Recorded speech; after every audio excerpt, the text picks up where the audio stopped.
आज की कहानी है सोने का अंडा देने वाली मुर्गी। एक गांव में एक किसान अपनी पत्नी के साथ रहता था। उनका एक छोटा सा खेत था जहां वे दिन भर परिश्रम किया करते थे, किंतु कठोर परिश्रम के उपरांत भी कृषि से प्राप्त आमदनी उनके जीवन यापन हेतु पर्याप्त नहीं थी और वे निर्धनता का जीवन व्यतीत करने हेतु विवश थे। एक दिन बाजार से कुछ मुर्गियां खरीद लाया।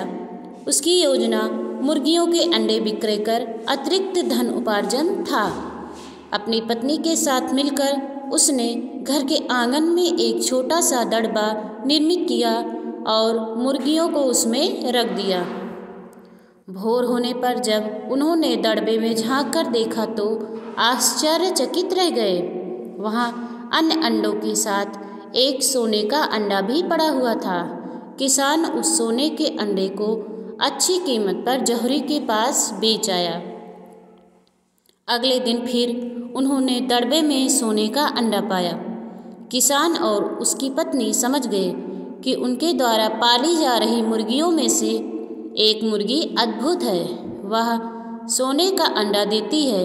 एक रात पहरेदारी कर वे सोने का अंडा देने वाली मुर्गी को पहचान गए। उसके बाद से वे उसका खास ख्याल रखने लगे।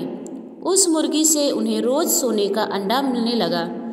उन अंडों को बेचकर किसान कुछ ही महीनों में धनवान हो गया। किसान अपने जीवन से संतुष्ट था, किंतु उसकी पत्नी लोभी प्रवृत्ति की थी। एक दिन वह किसान से बोली, आखिर कब तक हम रोज़ एक ही सोने का अंडा प्राप्त करते रहेंगे?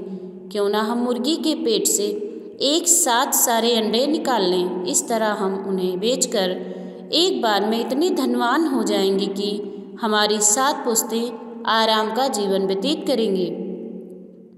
पत्नी की बात सुनकर किसान के मन में भी लोभ घर कर गया।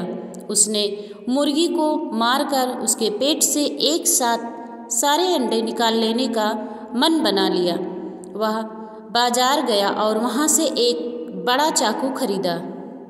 फिर रात में अपनी पत्नी के साथ वह मुर्गियों के दड़बे में गया और सोने का अंडा देने वाली मुर्गी को पकड़कर उसका पेट चीर दिया, किंतु मुर्गी भीतर से सामान्य मुर्गी की तरह ही थी। उसके पेट में सोने के अंडे नहीं थे। किसान और उसकी पत्नी अपनी गलती पर पछताने लगे। अधिक सोने के अंडे के लोभ में पड़कर वे रोज मिलने वाले एक सोने के अंडे से भी हाथ धो बैठे। बच्चों, इस कहानी से हमें यह सीख मिलती है कि लालच बुरी बला है।